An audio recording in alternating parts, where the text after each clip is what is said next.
Hey there, welcome back. So today we will check yet another scenario where polymorphism could be used. So first of all, let us quickly fix one thing. In here, the classes names are given as Nokia 3310 and Samsung Note 8, which is not proper and not depicting a proper scenario. So let us quickly rename these two classes, and Eclipse will smartly also update the references. So I suppose after these two changes, nothing else need to be done, and Eclipse take care about everything else. Alright, so our program should still work. Alright, now moving forward, we would be adding a new method, and this method will return a object of phone type. Alright, so now let us add a method in here. This would be a public method, and the return type would be phone. So we are returning a object of phone type. The name of the method would be phone, and this will receive a parameter, for example, daily driver. Alright, and in here, based on this variable, we will add in a switch case. Switch would be based on this daily driver variable, and case 1 would be we will be returning an object of Nokia type. So let's return Nokia. Oops, we have forget the keyword new. Nokia, and model could be like 3310. So this looks cool, and as we are like making use of this return statement, there is no need to add the break statement in here. That's all right. The control will anyway get returned to the called method.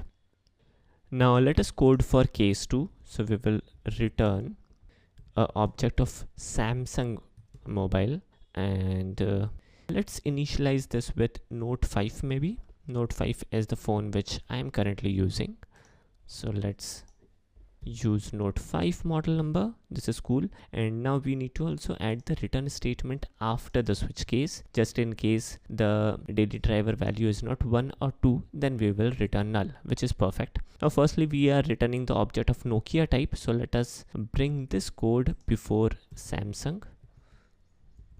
This looks good. Now friends, in here, now in order to get the object, we won't be making use of this statement.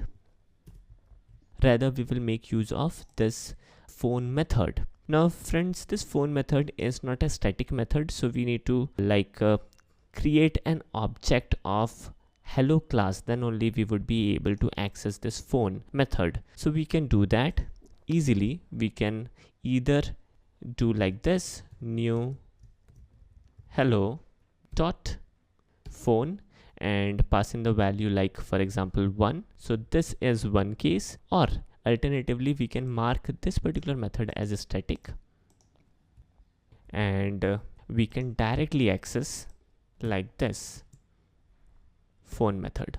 So both the ways are good enough, but we will go with the previous way, and we will not mark the method as static. We will deal with the static keyword in our later videos.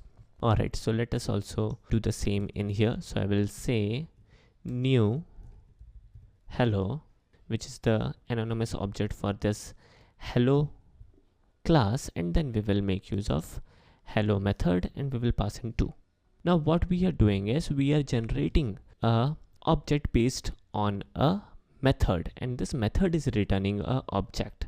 But even then, our program will work properly, and we can see that the feature method is being called automatically, means the switching is done properly. For example, in case of Nokia class, we don't have the feature method, but the feature method has been called from our parent class. But in the case of Samsung class, we have the method features. So the features method from the Samsung class has been called automatically. So this is again a yet another very simple scenario where polymorphism could be used, and this is it, I suppose. And I would recommend you guys to research more on polymorphism if you like. Polymorphism is a very important concept when it comes to real life programming. Thanks for watching.